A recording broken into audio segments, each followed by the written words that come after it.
दृष्टीस पडते आहे आणि हा बदल घडवला आहे निसर्ग सेवा समितीचे संस्थापक अध्यक्ष मुरलीधर बेलखोडे आणि त्यांच्या वृक्षस्नेही प्रयत्नातून।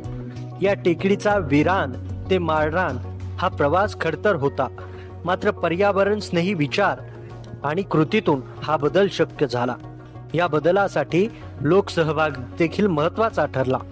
अनेकांनी प्रत्यक्ष अप्रत्यक्ष योगदान दिले आणि आज वर्धा शहराची हवा शुद्ध करणारी ITI टेकडी फुफ्फुस ठरत आहे।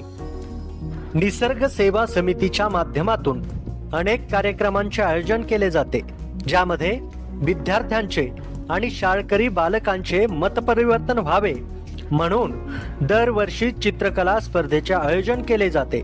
त्याचबरोबर पर्यावरण पूरक कार्य करणाऱ्या, पर्यावरण क्षेत्रात काम करणाऱ्या अतिथींच्या व्याख्यानाचे देखील